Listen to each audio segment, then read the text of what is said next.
మరి ధనుసు రాశిలో ఆదాయంలో 5, ఖర్చులో 5. అంటే ఎంత వస్తుందో అంతంత ఖర్చు అయిపోతూనే ఉంటుంది.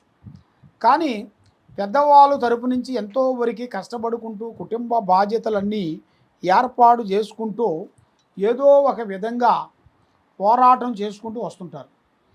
కాబట్టి వీళ్ళకి రాజపూజతో 1, అవమానాలు 5.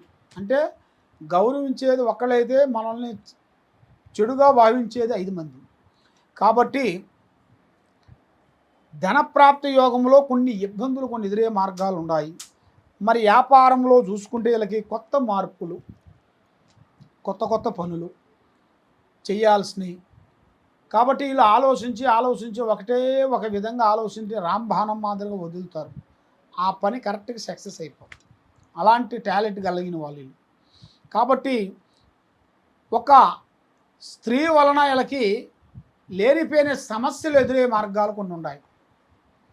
నమ్మిన స్త్రీలు కానీ, నమ్మిన ఇంట్లో వాళ్ళు కానీ, బయటి వాళ్ళు కానీ, ఎవరైనా కానీ ఒక స్త్రీ నుంచి వీళ్ళకి లేనిపోయిన సమస్య, మనశ్శాంతి లేకోకుండా, ఇంట్లో ఒక ప్రశాంతత లేకోకుండా, మానసికమైన ఇబ్బందులు కొన్ని ఎదురయ్యే మార్గాలు కొన్ని కనబడుతున్నాయి.